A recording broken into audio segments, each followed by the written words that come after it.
Uma das coisas que ao longo da minha carreira eu fui aprendendo é que a coisa mais difícil para o vendedor é a pessoa que mais ouve não.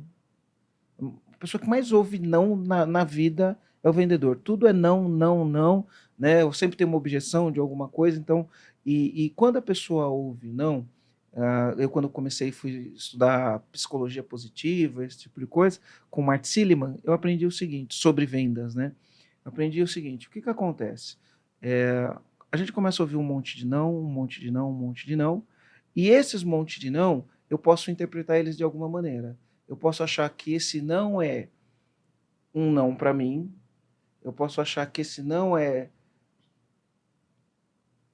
eu sou ruim para fazer isso, eu posso achar que esse não é eu não sei fazer esse negócio, eu posso contar várias histórias para mim sobre este não, né? E os vendedores que performam são os que não contam essa história para si próprio sobre o não. O não é simplesmente um não, faz parte do processo da gente conseguir o sim. Para a gente conseguir um sim, muitas vezes a gente tem que ouvir 15 nãos, né? Só que muitas vezes a gente não tem a resiliência necessária para ouvir os 15 nãos e a gente desiste antes, Tá. né?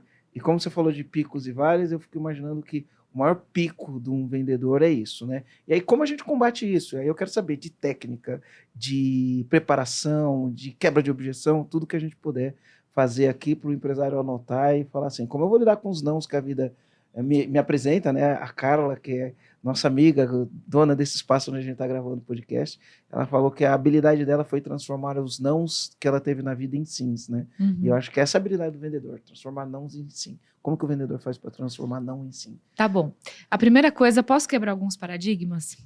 A primeira coisa é que essa história de que o vendedor tem que se conformar e receber muito mais não do que sim, eu não concordo com isso, né?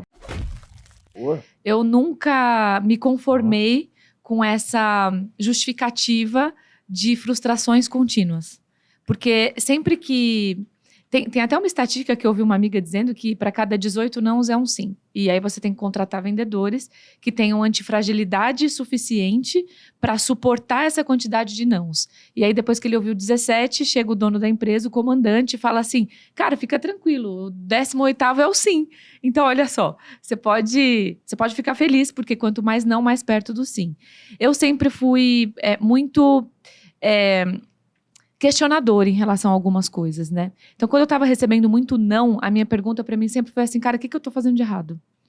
O que eu poderia fazer de forma mais eficiente para que essa não seja uma verdade na minha vida? E eu comecei a entender que a eficiência, ela faz com que a gente esteja mais preparado para a gente reduzir essa proporção de nãos e aumentar a nossa proporção de sim. Porque você consegue aguentar não por um tempo. Mas assim, cara, será que a gente precisa? Por que será que eu não posso fazer a cada 5 nãos um sim, ao invés de 18? Agora, beleza, como que eu faço para que isso aconteça? Aí é uma questão multifatorial. Então, o que a gente fala? Quando a gente olha... Multifatorial. Ela falou duas coisas interessantes. Eficiência, então, isso já me chamou a atenção. A gente precisa, você que não está batendo meta, comandante, precisa buscar essa eficiência, né? Precisa. E aí tem um multifatorial, é mais que um fator, né? São vários fatores. Caneta, papel, vamos anotar. Vamos lá, fatores. Dani, esse daqui não são os 4 que a gente estava falando não, aqui antes, né? Então não é. Lá. A gente vai chegar lá. Tá bom. Mas olha só, aqui só essa pergunta já dá para falar 3 dias sobre isso, mas eu vou tentar ser bem sucinto e ajudar esses comandantes aí a enxergar isso de uma forma um pouco mais clara, tá? A primeira coisa é assim, ó. Cara, você tá tomando muito não. A primeira pergunta que você faz é, será que você tá prospectando o público-alvo e a persona certa? Essa é a primeira pergunta. Por quê? Porque às vezes o time de vendas, a própria empresa, ela se conforma muito com o fato de estar com a agenda cheia. O time tá lotado, tá atendendo um monte de gente, a gente tá colocando tráfego, tá chegando aqui no inbound, tem gente fazendo outbound, o negócio tá fervendo, legal. Mas como que tá a conversão? Puxa, a conversão tá muito baixa. Então a primeira pergunta, tá no público-alvo e na persona certa? Porque se você está trabalhando muito num público-alvo, numa persona errada, a probabilidade de sucesso, ela diminui muito. Então, você está plantando a sua frustração. Mas eu não tenho tanta certeza se eu estou no público-alvo, a persona certa. Então, você precisa criar estratégias para que você tenha mais certeza disso e que você seja cada vez mais eficiente em falar com o público que, de fato, pode ser o público comprador. Então, essa é a primeira coisa.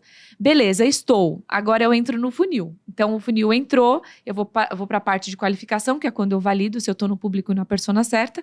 E aí eu vou para a primeira etapa do funil, que começa, de fato, o processo de vendas, que é o reconhecimento das necessidades.